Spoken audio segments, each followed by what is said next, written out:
Welcome back to LBG Reviews. Please be sure to like and subscribe. And with that out of the way, let's jump into talking about Fae Farm.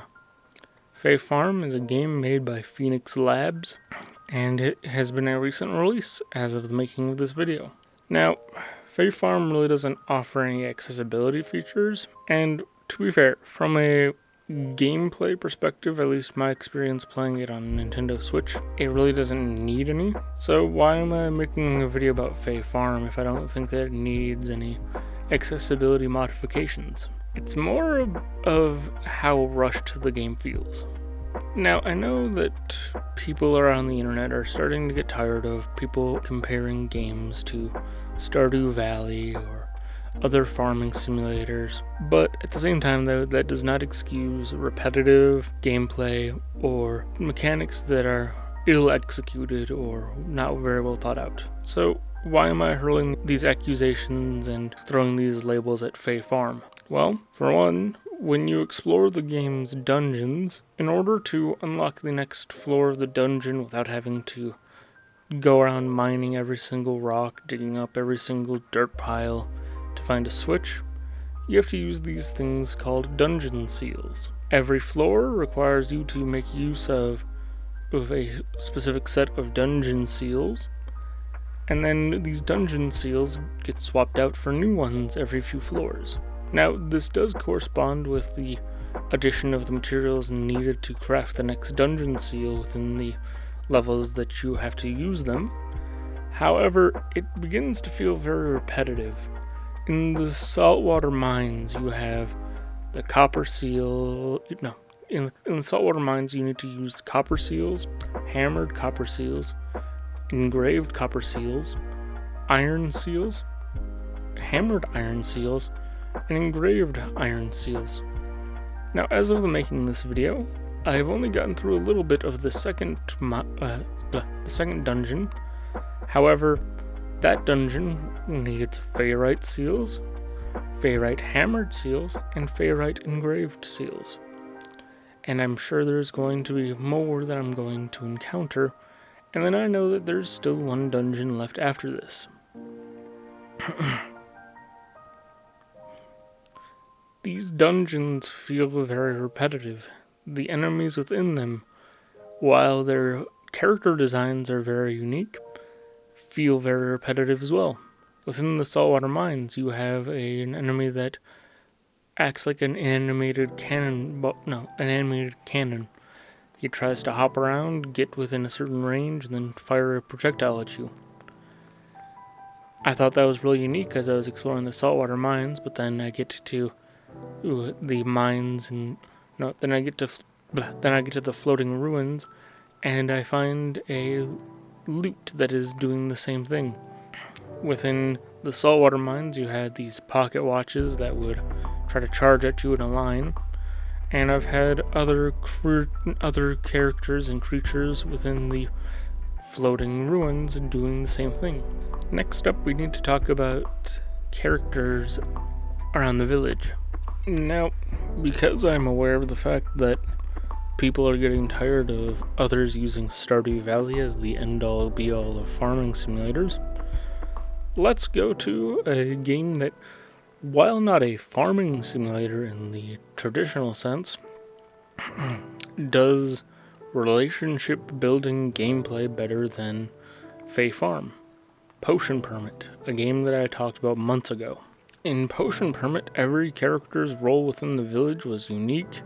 Their personalities felt distinctive from each other, and overall they all had their own mannerisms and quirks about them that you either had to help them work around or just had to enjoy. Likewise, similar in Stardew Valley, every character has a unique design, a unique personality, and some unique quirks that involve getting to know them. In Fae Farm, that is not at all the case. You may have a few minor mannerisms brought up between character to character, but I have seen numerous characters throughout my time playing Fae Farm mention the fact that I've cleared away pathways even though I've had those pathways cleared away for a long time now.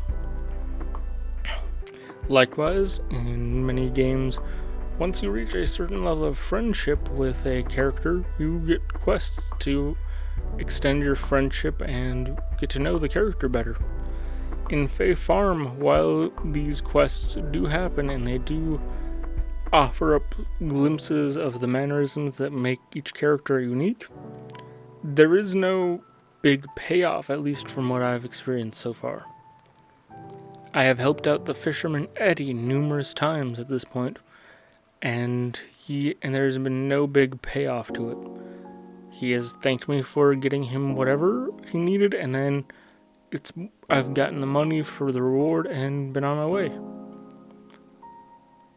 In a way, there's another mechanic in Fae Farm called jobs, where you can accept quests from various characters relating to their profession that require you to do a certain amount of a certain action, like the chef in town wants you to bake a certain amount of things or create a certain amount of dishes, or like the fisherman Eddie wants you to catch a certain amount of fish in a certain amount of air, or like not Eddie, but a fisherman wants you to catch a certain amount of fish in a certain area, and like the explorer of the village wants you to go to a certain mine and do X, Y, or Z. Those feel more rewarding and unique compared to the friendship quests. The initial story quests and the various story beats that occur throughout playing the main story show you more of the main characters and the characters throughout the village than quests that are meant to make you better friends with the characters could ever do. Like when you gain access to the saltwater mines, Eddie tells you about how his ship had sunk due to one of the whirlpools that was surrounding the island. And so he sends you down to the saltwater mines because he has a hunch that whatever causes the whirlpools is down at the bottom of the mines. And that felt more rewarding and more insightful than anything else that Eddie has ever said to me. I have had numerous other characters thanking me for stopping the whirlpools, because it means that more tourists are coming to the island, but I have not really had much other interactions with characters beyond main story beats that actually made them feel unique.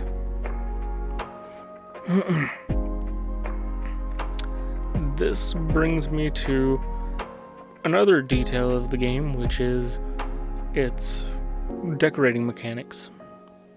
Now, a lot of farming simulator games, when you run out of energy, you can either eat food to regain energy, or you can go to bed for the night to just get up the next day with full energy, right?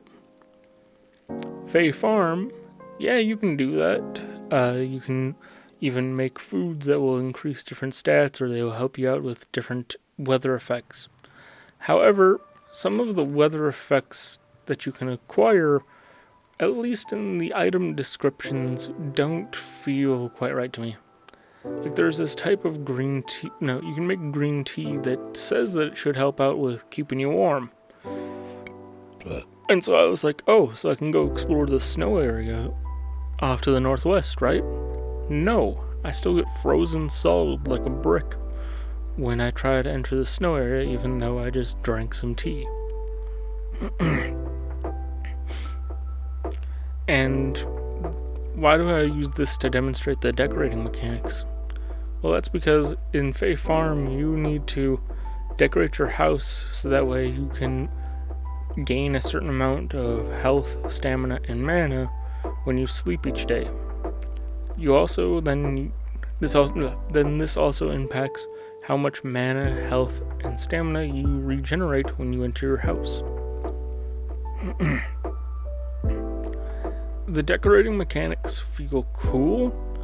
However, the amount of effort it takes to be able to get something worthwhile out of it, to where it doesn't feel like you're wasting the entire day away trying to regenerate health, stamina, and mana, that doesn't feel as nice. That would be if the game, like if you had to leave the game running and open for that regeneration effect to apply. But that is not the case. That leads me into another issue that the game has. You can pause the game in single player. However, that does not mean that the game itself is paused. Only the time in game is paused. Characters throughout the world and like your animals and enemies in the mines, they all can still move around when the game is paused. And your potions, if you've drank any potions recently, those timers will still be ticking down. And if you've entered your house and your stamina was a bit low, your stamina will still regenerate, but the time will be paused. But that's also a problem, because if the enemies in the mines can still move around and I need to go take care of something around the house while I'm playing the game, I can't simply pause the game. I have to find a safe place to pause the game so that way enemies cannot attack me, even though I'm playing this on single player and I have no interest in going online. Now, all of this wouldn't be so bad if the game was either in early access or if it didn't cost so much. How much does this game cost, you ask? $60. This experience costs $60 and it feels rough to play. Even though I've played it for like a month almost at this point, I'm at my wit's end of playing it, even though I know I'm about halfway through the story. Because I've just gotten tired of all the little things that just slow it down. So, with all the negativity out of the way, what do I actually like about Fae Farm? Well, for one, the magical aspects of upgrading your tools feels rewarding. When you upgrade your tools from their base level to copper, there is no major benefit, but when you upgrade them from copper to iron, well, now you gain access to being able to use some of your mana for your farming tools. So like when you use your watering can, you can water 9 crops at once. You can also do the same with cutting down trees. You can throw your axe and cut down a few trees if they're in a line. The magical aspects of upgrading your tools feels rewarding and feels satisfying. Fishing also feels better than similar fishing mechanics to Spiritfarer, Potion Permit, where it is very clear when you need to let go of the line because the red line sticks out compared to the white line in the rest of the game. The way that the cutscenes in Fae Farm are presented are really unique, really cute looking, and overall that is as far as my praise for this game can go. Talking about all the negative things in Fae Farm makes me want to talk about something a bit cozier and a bit happier. So, you know what? Next week, let's talk about the game Storyteller, a game where you are presented a prompt, panels of a storybook, as well as the characters and the setting, and you need to try to make a scenario that matches the title.